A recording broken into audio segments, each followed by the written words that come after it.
Bonjour à toutes et à tous. Cette deuxième fiche vient en fait compléter la première. Elle termine le grand 1 de notre deuxième partie de géographie.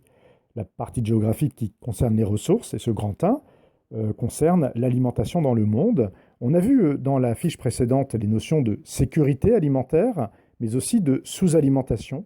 Et à chaque fois, on a fait le lien avec le niveau de développement, pays riche, pays pauvre en fait, pour simplifier. On a fait le lien avec le niveau de développement et on a vu que la sous-alimentation concerne essentiellement les pays en développement, concerne les pays les plus pauvres et dans le monde, d'une manière générale, concerne les populations les plus pauvres. Car il peut y avoir des problèmes, non pas de sous-alimentation, mais d'alimentation en tout cas très déséquilibrée dans des pays riches, mais qui vont concerner essentiellement les personnes les plus pauvres de ces pays, les classes sociales les moins favorisées. Et c'est en fait cette notion d'alimentation déséquilibrée, c'est au fond le cœur de cette fiche, car c'est à la fois la malnutrition, mais aussi l'obésité. Et on va ainsi distinguer ces deux termes de ce qu'on appelle la sous-alimentation. On va voir quelles sont les différences. Pourquoi ce ne sont pas les mêmes mots? Malnutrition, sous-alimentation, quelles sont les différences ici? Donc c'est l'objectif qui vous est expliqué là.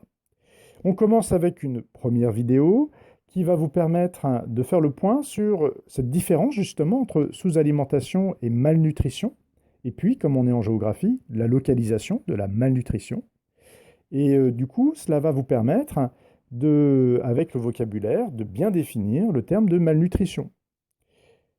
Voilà, je vous la montre rapidement, cette vidéo, car il y a un outil intéressant. Alors, c'est celle-là. L'outil intéressant que propose cette vidéo du réseau Canopé, c'est les petits points jaunes que vous voyez là.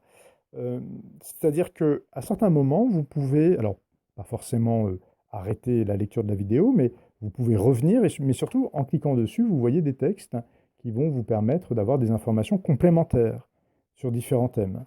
D'accord?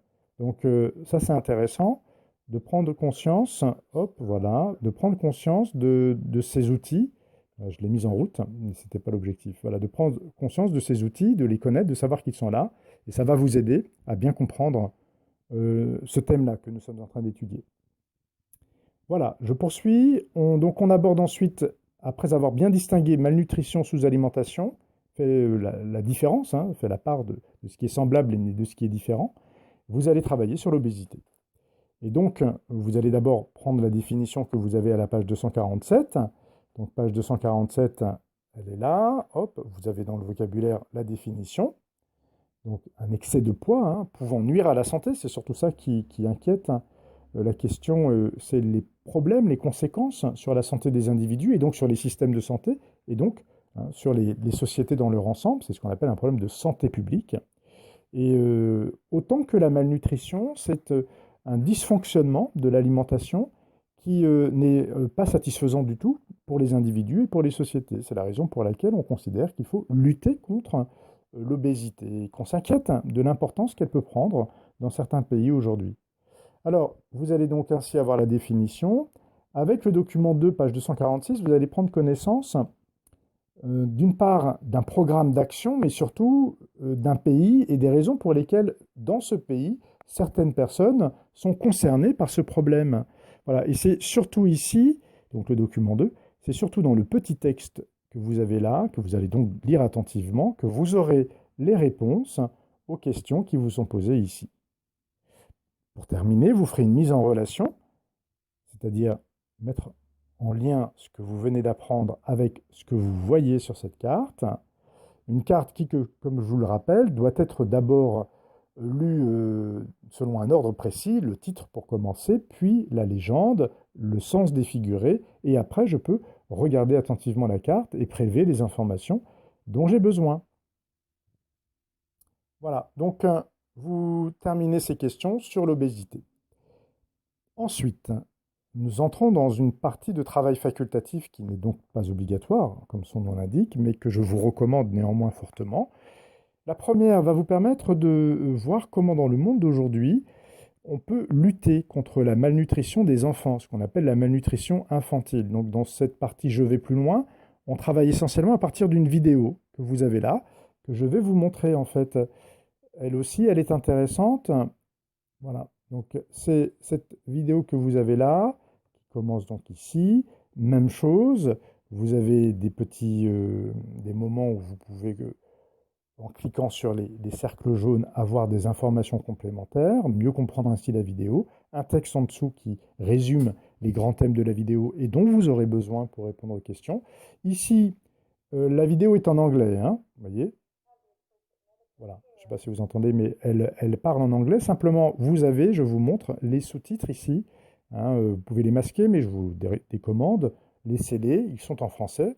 Et puis, en revanche, toutes les images, elles, les titres, sont mis en français. Donc, normalement, vous devriez ne pas avoir de difficulté à comprendre cette vidéo. Par contre, elle a un petit côté assez technique dans les solutions qui sont présentées pour lutter contre la mortalité infantile, contre la malnutrition infantile et la mortalité qui en découle. Donc, n'hésitez pas à réécouter plusieurs fois. Je ne vous cache pas qu'elle est un peu plus difficile ici, cette vidéo, à comprendre que les précédentes. Mais vous êtes tout à fait capable, hein, d'en comprendre l'essentiel. Et si j'ai fait le choix de la montrer malgré sa relative difficulté, c'est parce qu'elle nous permet de poursuivre ce que nous avions déjà vu en éducation civique sur les organisations non gouvernementales, car ici c'est l'action d'une ONG, Médecins sans frontières, qui est présentée. Donc ça nous permet de voir comment elles peuvent agir un peu partout dans le monde contre un problème ici que nous venons d'identifier, celui de la malnutrition, et en particulier la malnutrition des enfants infantiles. Donc voilà, ça c'est l'objet des questions de cette partie. Et puis enfin, une deuxième partie, je vais plus loin, donc numéro 2, toujours si vous souhaitez approfondir, qui va vous permettre de bien comprendre quelle est la situation de l'obésité dans le monde d'aujourd'hui. À nouveau, à partir d'une vidéo qu'on va regarder là aussi ensemble. Alors, ce n'est pas celle-là. Ah oui, du coup, je dois tout simplement vous la montrer. Ça va être beaucoup plus simple. Voilà, je clique dessus. Normalement, vous aussi, vous pouvez uniquement en cliquant la voir. Et donc, c'est tout à fait différent ici. C'est un extrait d'Euronews qui fait le point sur la situation de l'obésité dans le monde d'aujourd'hui. Voilà, donc vous avez, elle est assez rapide, hein, elle fait 1 minute et quelques. Elle va vous permettre ici d'avoir un certain nombre d'informations qui vont vous permettre de répondre aux questions que vous avez là. À savoir quelle est la proportion d'adultes obèses dans le monde d'aujourd'hui, comment est-ce qu'elle évolue depuis les années 80, donc depuis une quarantaine d'années à peu près, quels sont les effets de l'obésité sur la santé, hein, c'est là vous allez comprendre un peu mieux pourquoi on s'inquiète de cette évolution, et puis, puisque nous sommes en géographie, quels sont les pays les plus concernés, où le nombre de personnes est le plus élevé. Voilà. Donc ça vous permet aussi d'avoir une vision à l'échelle mondiale de ce problème, et vous verrez que ce n'est pas du tout un problème qui concerne seulement les pays développés. En revanche, c'est un problème qui concerne les populations pauvres très souvent dans les pays développés, ça c'est vrai. Mais bon, je n'en dis pas davantage, je vous laisse découvrir ces questions. Voilà, donc on reprendra ça à la fois en classe virtuelle et puis lors de la correction. Correction qui ne sera pas accompagnée cette fois-ci d'une vidéo, c'est pas forcément très utile. En revanche, la correction va vous permettre de faire le point sur ce que vous avez compris et ce que vous n'avez pas compris ou retenu ou entendu ou ce à quoi vous n'avez pas été suffisamment attentif, hein. Vous connaissez le principe des corrections. Toujours être vigilant sur l'exactitude des informations prélevées, mais aussi sur des réponses qui doivent être complètes et sur la rédaction qui, elle, doit être correcte. On reprendra tout cela en classe virtuelle, du moins pour ceux qui ne viennent pas au collège. C'est sûr que pour vous, il y aura des classes virtuelles, pour les autres aussi éventuellement, hein, mais en priorité pour ceux qui ne sont pas au collège. Mais ça, c'est sur Pronote que vous verrez les informations. Bon travail et à bientôt.